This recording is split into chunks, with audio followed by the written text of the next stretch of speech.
Representative Ford, we'll start with you this time. What ideas do you have to bring quality jobs to District 3?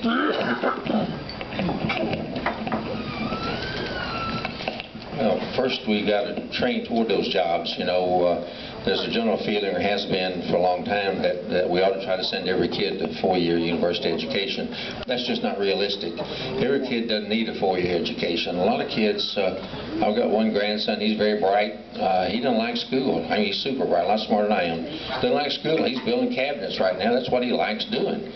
We've got to find out what our kids like to do and want to do and train them for that. And we've got to work with our institutions to do that. I've already been in talks with Judy Benz, the interim president of UWF, and I've talked with principal of junior college officials as well.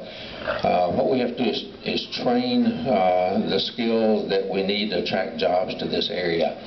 And then secondly, we are in direct competition with Alabama, so we've got to put together incentive packages that'll make businesses and industries want to come to our part of the Florida instead of across the state line.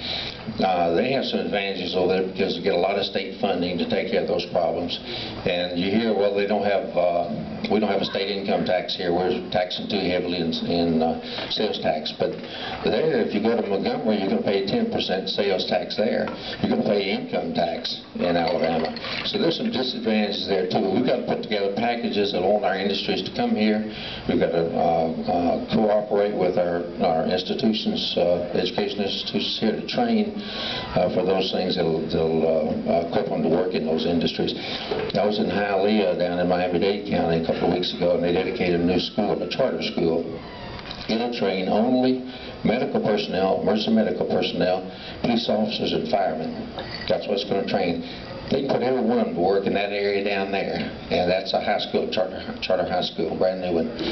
We've got to think that way and begin to do those things here in our part of the state.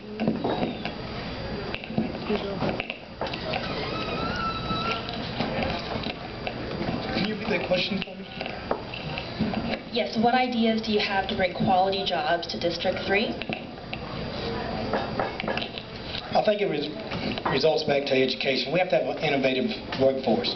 And it comes back simply to the previous question of funding education. We can't spend millions of dollars on testing to tell our children that they're not smart enough to have a job in their own community. Those funds have to be reallocated to spend to give children the proper skills that they need. What happens when you, to the west of us in Mobile in Alabama, there's a direct pipeline from Montgomery to Mobile where the officials are working together. I think it's what this campaign is about. It's about when you work with your city council, your county commissioners, your chamber, your stakeholders, your grassroots people, and you come together to come up with the ideas that can bring workforce to this area. I certainly agree with my opponent that every person does not have to go get a 4-year degree, but every person deserves the opportunity to be gainfully employed if they're doing the right thing.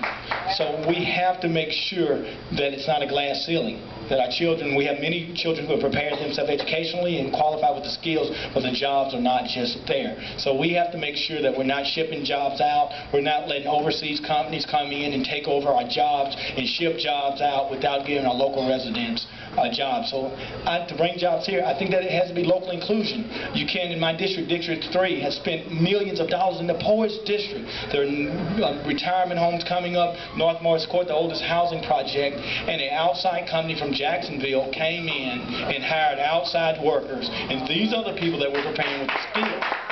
So not only must we provide these people with the skills, but we must give these people a job. So if money is going to be taken locally out of our tax pockets, then certainly the people that live in this area should go. So I would promote working with our local officials, telling them that you're required to keep jobs local here.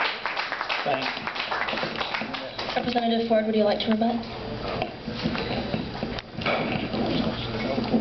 I just want to add a couple of things to that. There's some state statutes that local people, and I agree with what Lumon said about asking local officials to work with us on those issues, but there's some state statutes that require award of bids to the lowest bidder, lowest responsible bidder, lowest qualified bidder. So sometimes local folks' hands are tied, and I'm not aware of how that particular firm got the contract. I certainly believe in preference to within the state, and certainly that can be done by regulation. We can pass statutes that give award preference to companies within the state. The low bid provision that's something that's very difficult to get around from a legal standpoint, but we should require first choice to go to in-state, and then local bidders for that matter, and it can be done on a regional basis for that matter.